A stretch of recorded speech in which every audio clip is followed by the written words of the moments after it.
Savior Jesus Christ. And let's bless God once again for the song and for the promise and for the choir.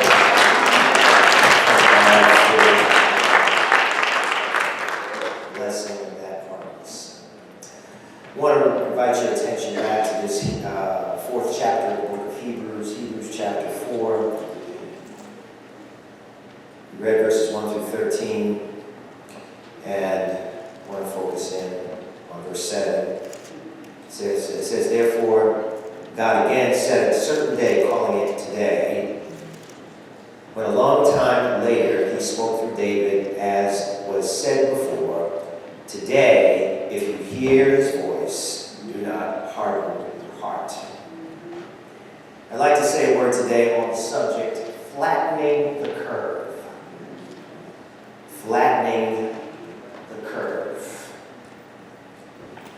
Many of us have heard this expression ad infinitum this week amid the outbreak we are experiencing. The curve, if you will, represents the rate at which new occurrences of infection occur over time. To flatten the curve simply means to do certain interventions to slow this rate down so that people are not infected at such a rate as to overwhelm the health systems, which would prevent everyone who's sick from getting the help that they need. Flattening the curve, or slowing the infection rates, involves taking proactive steps to stop the spread of disease, such as through frequent hand washings, avoiding close physical contact, coughing and sneezing into one's elbow, not touching one's nose and one's mouth if our hands have not been washed, and staying home if you are sick. I don't believe we should be in a panic mode, but we do need to change our habits in order to keep the infection rates from spiking. However, while the spike in infections poses a danger to our physical health, there is an infectious disease that is just as insidious, whose curve that we must flatten because it poses significant danger to our spiritual health. We are a holistic ministry here, and we must be concerned about the whole person. And one of the factors that will actually make the physical body more susceptible to disease is actually a spiritual matter that can have far-reaching consequences. That factor is something called stress, which is brought on by fear. This is why the CDC is encouraging people to remain calm during this season, because there's research that says that stress, which is brought on by fear, can actually degrade a person's immune system. So we must calmly incorporate these lifestyle modifications. And in order to get at the fear, an insidious virus that, if left unchecked, we have to get at the issue that really underlies the fear. If left unchecked, this virus will spread like wildfire, and be horrifically destructive. And that virus is called unbelief. We have to flatten the unbelief curve. Unbelief is insidious. It seems relatively harmless at first. It may even be undetectable. It starts in the mind.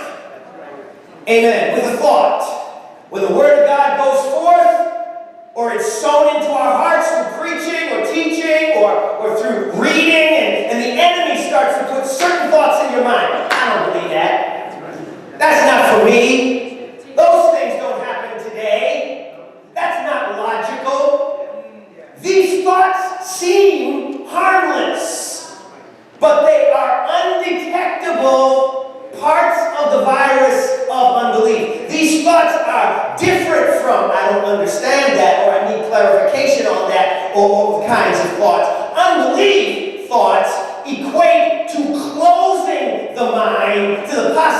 of God's promises operating in this situation in my life. Many of us have well-developed systems of doubt already built up in our spirits. Doubt acts like scar tissue on our spirits, making them inflexible and unresponsive to treatment. The problem is that unbelief spreads. Spreads within a person, moving from area to area of a person's life. It spreads over a person's eyes, their spiritual perception, and causes them to see their life and their possibilities without any hope of transformation, and to see others in a critical and cynical manner. It spreads over their ears and causes them to take what they hear from God's word with a grain of salt, or to always hear it for somebody else instead of for myself. It spreads over their minds and causes them to always be thinking negatively, to speaking self-doubt over oneself. But the worst part is that it gets to the heart. And like cholesterol in the blood vessels, it begins to harden the heart and make it insensitive to the Word of God. It's said that cholesterol in the vessels actually becomes part of the blood vessel. And when that happens, one cannot simply scrape it off or blow through it with an angioplasty. It actually renders the vessel useless. In the same way, unbelief can become a part of the general constitution of your heart. I'll never change. I'll always have this problem. I can't see myself any other way. I can't see my responses being anything else or doing anything different. We have to flatten the curve of unbelief. Beloved, this is not just an infection of non-Christians. Christians are not immune to being infected. There's a myth going around that said, there was a myth going around this week that said African Americans were immune to being infected by COVID-19. That is a myth. Well, in the same way, because a person goes to church doesn't mean they're immune to the virus of unbelief. There are infected people walking around every church. And you'd be surprised who some of them are. Amen. It's an equal opportunity infection. It's no respecter of persons. But the important thing is not for you to recognize them, but make sure you're not one of them. Amen. Because the problem is that unbelief is a communicable infection. It's not spread through casual contact, so you don't have to go around avoiding folk, but there has to be an exchange. It's communicable through giving and receiving of germy mess and negativity that people cough out of their mouths when they gossip about people. Communicable. It's communicable through the rolling of the eyes that is sometimes the response when people say what's on their minds and their hearts. It's communicable through the unbiblical advice that bros and sister girls sometimes give one another about their situations in life. I know the Bible says this, but I heard sometimes, I know it says that somewhere in the Bible. Beloved, as far as advice is concerned, if you can't support it, then do not report it. Can't support it, do not report it. Beloved, unbelief is a communicable infection that is insidious, and if you're not careful, you can find yourself sick in a bad way. And we have to flatten the curve. Unbelief is what the writer of Hebrews is warning a group of various and sundry believers about. in the writer's letter, in an effort to keep them making forward progress in their Christian walk. The writer warns them not to allow the circumstances that they can find themselves in to color their perception about what is possible, what they see with their eyes. Amen. And cause them then to turn back to their old lives. When they received the word, they received it with joy. But the drama that they had to deal with afterward caused them to begin to doubt its veracity, its truthfulness. Amen. In other words, the stuff they encountered after church caused them to begin to entertain the idea of going back on the word that they had received. How many know Satan is waiting right outside after the benediction for that word that you got and to make you doubt it? That's another story anyway. But the writer encourages them. There's a few things we can do to prevent the spread of this disease called unbelief. The first thing I suggest is that we need regular heart washings. Amen. Just like the hands, the heart has to be washed continually in the Word in order to keep it from being infected or spreading infection. Hebrews says that in order to avoid the heart becoming hardened, that it needs to be washed. And Paul tells us that the church is cleansed with the washing of the water of the Word. Beloved, there is so much to clog our arteries and harden our hearts. When we look around, when we look around us, as when the Hebrews looked around them, there is so much to convince people not to believe. People are espousing hatefulness in the name of religion. That's right. People are going on killing rampages in the name of religion. Respected public figures and spiritual leaders are falling in shame and disgrace. The ugly head of racism continuing to appear in this supposed post-racial society.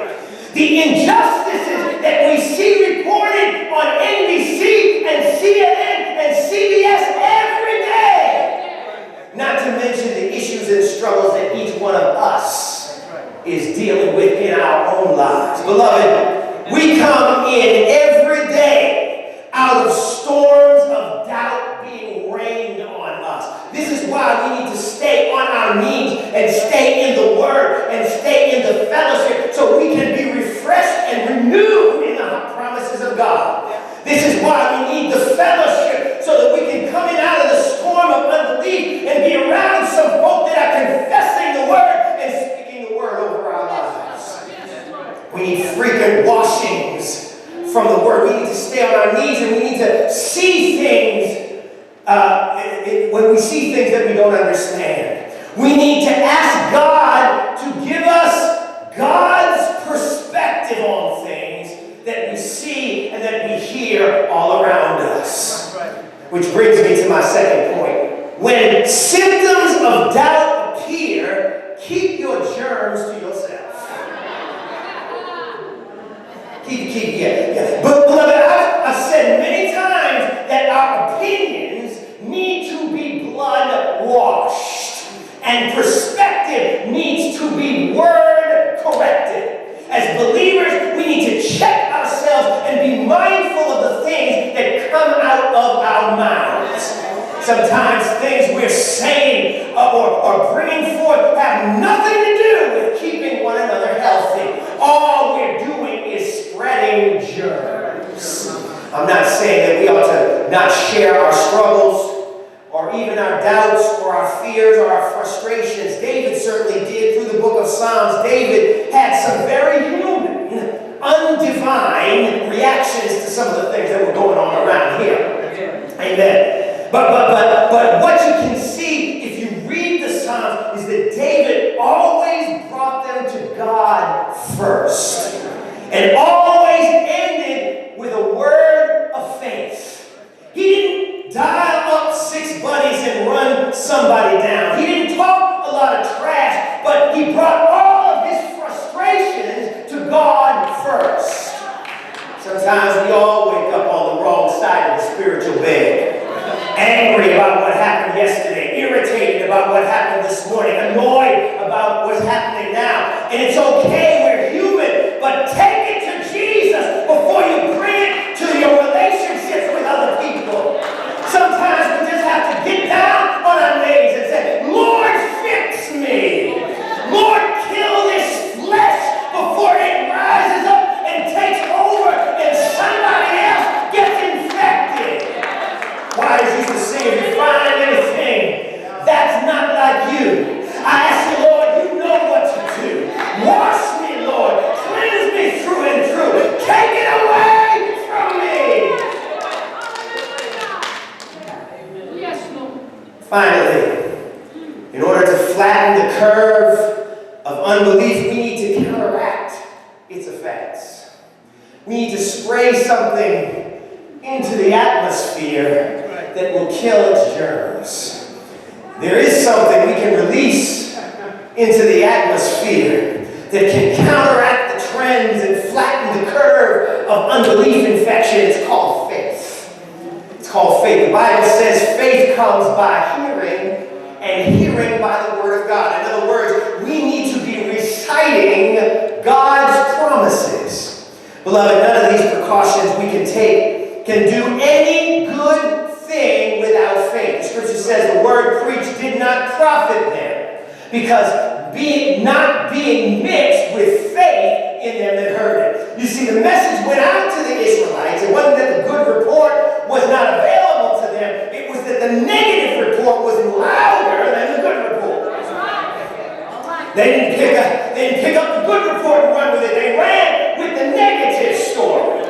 Yeah. Faith is like your immune system that works with the Word to prevent your getting infected with unbelief. And the Word of God without faith in the Word of God is like a dead letter. It's like, it might as well be an old piece of scrap paper. The Bible can just be another book that sits on your shelf next to all those classic works that you haven't looked at since high school. Some of y'all didn't look at them in high school either. Amen. But without combining your reading of the scriptures with faith, you might as well leave it on the shelf to collect dust. But in the same way, I can preach till I'm blue in the face. We can soak up sermon after sermon. We can pray together till we both cry on each other. Church school teachers can teach it to you 6 ways to Sunday. But if it doesn't translate into faith and behavior modification, then we might as well stay home. If it doesn't mean that I leave here with more determination to trust God's promises in my own life and to release them into the atmosphere through their words, it's not worth our time. Faith without works is dead. Beloved, we need to be releasing faith into the atmosphere. We ought to have more of God's promises coming out of our mouths than fear from the enemy that he tries to feed us. Because somebody in your life has been watching CNN all day and has become so discouraged and needs to hear a word of encouragement from you. Amen. I'm not saying that people don't need factual information, but when the facts have been laid out, then at the end of the day, somebody needs to hear what thus saith the Lord. Somebody needs faith words sprayed into the atmosphere. Somebody needs to see an encouraging text message from you, or a phone call, or an Instagram or Facebook post from you that talks about the goodness of the Lord and how faithful God is. Somebody needs to, hallelujah, with all the dangerous prognostications that are coming out from every direction, with the rumor mill grinding out false information every day, somebody needs a word from the Lord. Some faith language sprayed into the air to counteract all of the toxicity and negativity. I wonder if there's anybody here who's willing to be a mouthpiece for God's promises. Hallelujah. Because eventually the curve, amen, can look like a mountain. But guess what, beloved? Jesus said if you have faith like the size of a mustard seed, you can speak to that mountain and it shall be removed. You need to tell somebody that you serve a God that exalts valleys and flattens out curves. If you want to be flattened out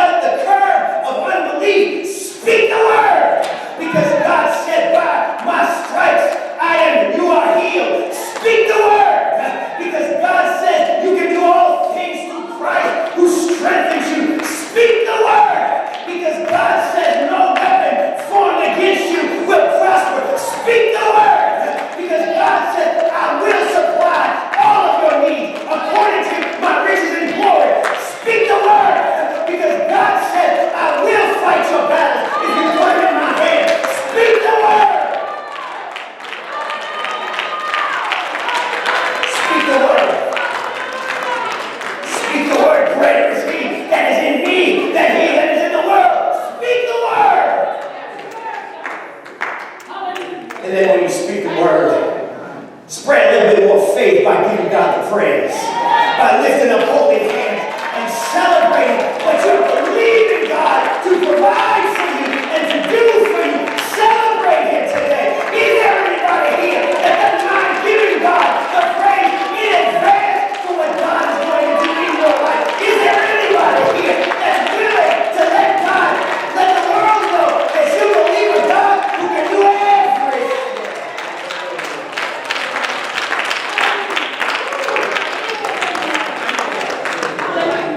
You want to flatten the curve? Speak the word. Believe that God is able to do what God has promised to do. What everybody says.